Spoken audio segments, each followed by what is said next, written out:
ಮಾಡ್ತಿದ್ವಿ ಮೊದಲು. ಇದೇ ಜೀವನ, ಬೇರೆ ಎಲ್ಲೂ ಇಲ್ಲ. ಈಗೇನು ತೊಂದರೆ ಇಲ್ಲ ನಮ್ಗೆ. ಹೊರಗಡೆ ಹೋದ್ರೆ ಭಾರಿ ತೊಂದರೆ, ಎಲ್ಲ ಬೀದಿ ಪಾಲಾಗಿದೆ. ರಾಜಕೀಯದವ್ರು ಬರ್ತಾರೆ, ಅವರು ದುಡ್ಡು ತಿನ್ನೋಕ್ಕೋಸ್ಕರ.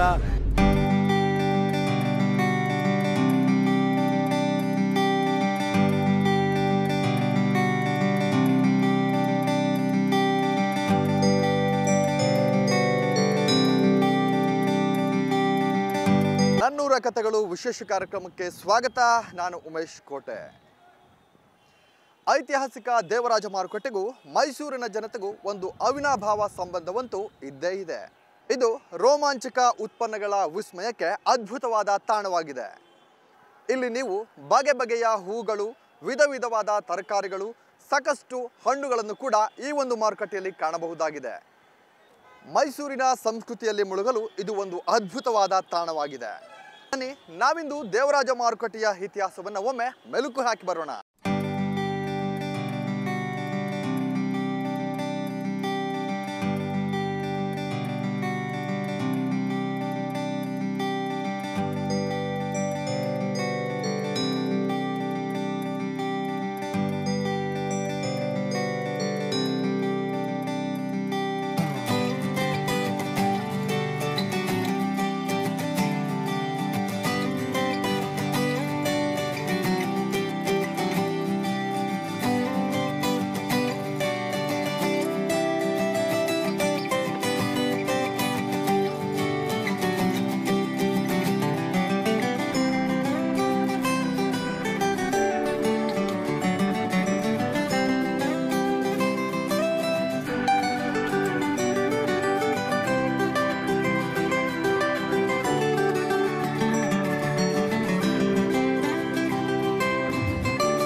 ಏನು ಬೇಡ, ಇರೋದೇ ಇರಲಿ. ಯಾಕೆಂದರೆ ಅವ್ರು ಹಂಗೆ ಮಾಡಿಬಿಟ್ರೆ ಇಲ್ಲಿ ನಮಗೆ ನಮ್ಮಂಥವ್ರಿಗೆಲ್ಲ ಪಾಪ ಬಡವ್ರ ಬಗ್ರಿಗೆಲ್ಲ ತೊಂದರೆ ಆಗುತ್ತೆ, ನಮಗೆ ತೊಂದರೆ ಆಗುತ್ತೆ.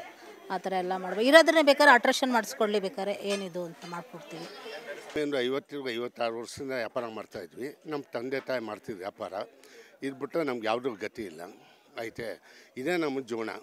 ಇದು ಬಿಟ್ಟರೆ ಇನ್ಯಾವುದು ಇಂಥ ಮಾರ್ಕೆಟ್ ಎಲ್ಲೂ ಸಿಕ್ಕಲ್ಲ.